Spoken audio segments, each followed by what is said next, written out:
Rapid English, no cap. Yeah, Rapid English, no cap. Listen, learn, and you'll speak ASAP with Rapid English, no cap. Hey everyone, welcome back to Rapid English No Cap, the podcast where we help you learn real English the way people actually speak it. I'm Lily. And I'm Alex. So glad you're here with us today. Okay, so today's episode, I am so excited about this one. It's called What They Say versus What They Mean, because honestly, English is full of phrases that sound totally normal but mean something completely different from what you'd think. Right, and this is the stuff that textbooks just don't teach you. Like, you could study English for years and still get totally confused in a real conversation because nobody told you what people actually mean. Exactly. So today, we're going through 10 everyday phrases and breaking down the real meaning behind each one. And heads up, somewhere in the middle of the episode, we're also dropping our textbook versus no cap tip of the day. It's a quick little segment where we compare what your English textbook says versus what native speakers actually do in real life. It's one of my favorite parts of the show. Okay, let's get into it. We should grab coffee sometime. Oh man, this one is a classic. So the situation is you just ran into someone you haven't seen in a while, maybe an old classmate or a coworker you don't really talk to. The conversation is ending and they say, "We should grab coffee sometime." And you're like, oh, that's so nice. Let me check my calendar. No. What they actually mean is this conversation is over and we probably won't.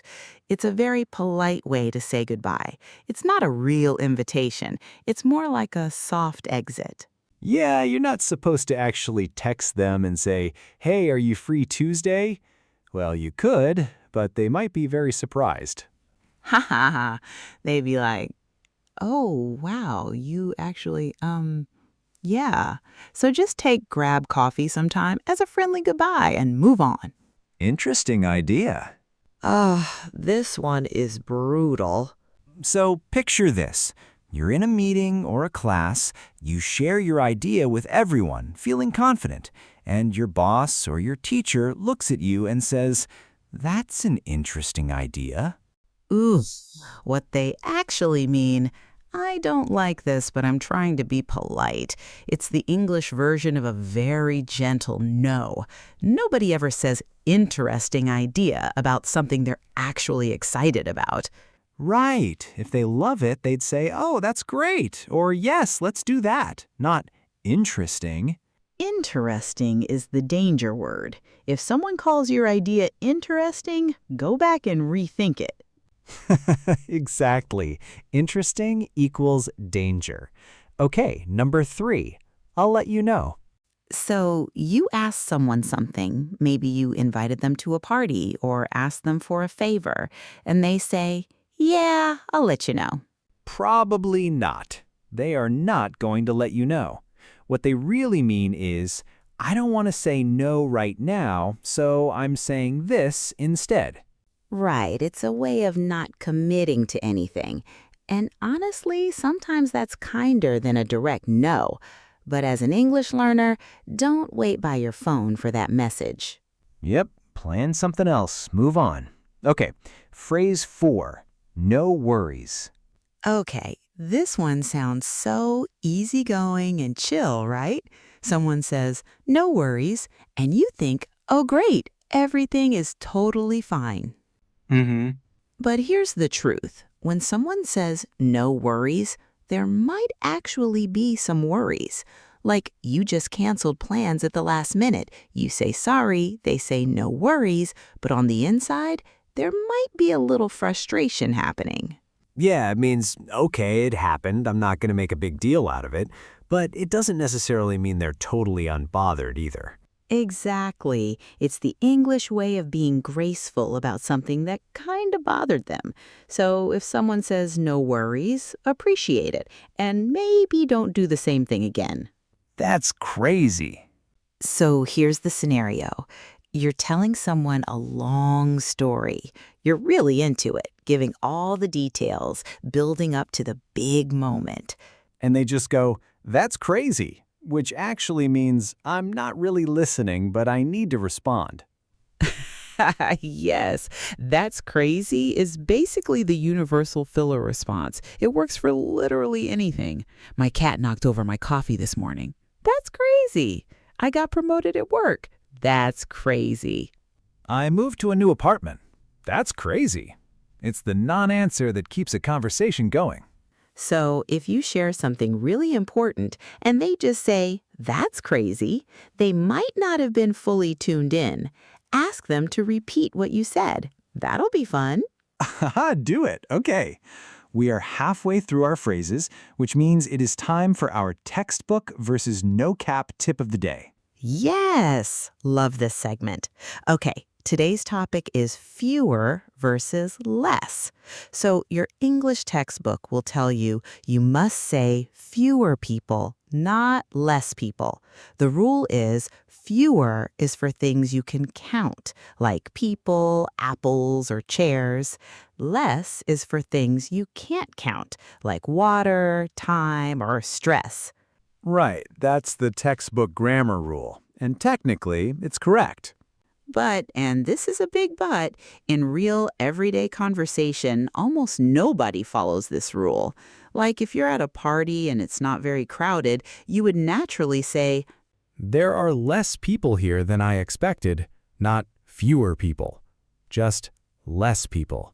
And you hear this on TV, in ads, from news anchors, everywhere. even that grocery store sign that says 10 items or less, a grammar textbook would say that's wrong. It should be 10 items or fewer. But nobody says that. Nobody.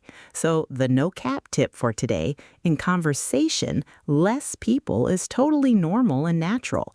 If you say fewer people, people will understand you, but it might sound a little stiff or overly formal. Save fewer for your essays.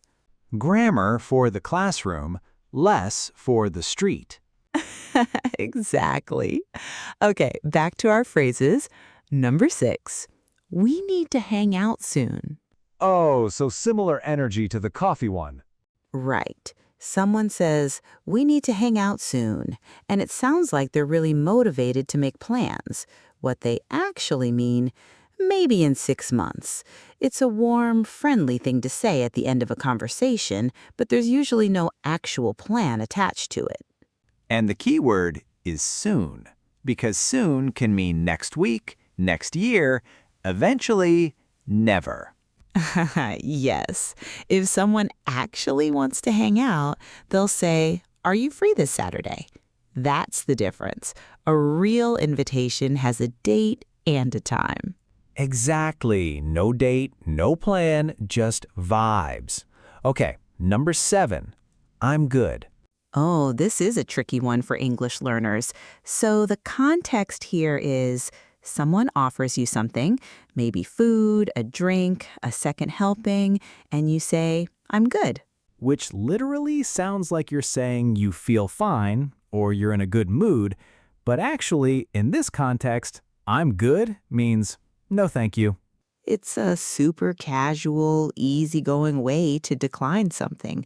Like if someone offers you more food at dinner and you're full, instead of saying, no thank you, I'm full, you just say, I'm good, thanks. Do you want another slice of pizza? Oh, I'm good. It's fine. Oh, this one. This one deserves its own episode, honestly. Ha-ha! So on the surface, it's fine, sounds great, no problem, everything is okay.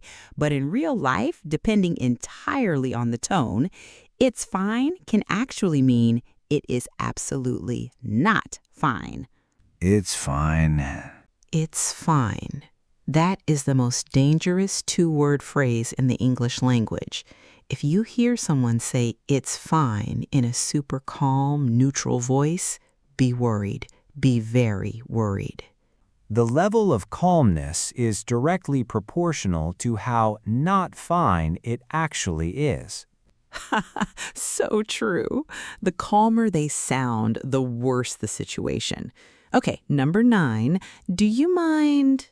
This one's funny because it sounds like a real question with options. Like, do you mind passing the salt? It sounds like you could genuinely say, actually, yes, I do mind. But nobody does that. Do you mind is a polite request dressed up as a question. What it actually means, please do this right now. I'm asking nicely, but it's not really optional. Yeah, like, do you mind turning that down a little means please turn it down. The answer they're looking for is that you just do the thing. You don't actually debate whether you mind or not. Yeah, don't say, let me think about whether I mind. Just do the thing. Okay, last one, number 10. Let's circle back. Oh, very popular in work and office settings. So picture you're in a meeting. Someone brings up a topic, maybe it's a problem or an idea, and nobody has a clear answer. Someone says, let's circle back on that. We are done talking about this for now. It's not quite a yes, not quite a no. It's a very professional way of hitting pause. And honestly, a lot of the time, that topic just quietly disappears forever. Sometimes circling back does actually happen, though. Like, occasionally someone actually follows up. True. So if your boss says, let's circle back to your idea, keep a follow-up email ready. Be persistent. Don't let it get lost in the circle. That is the move. Okay, that is all 10 phrases, and honestly, I feel like we could do 20 more of these. Same. There are so many of them. But for today, that's a wrap on what they say versus what they mean. I really hope this helped you feel more confident when you're listening to real English conversations, because this is the stuff that makes such a huge difference.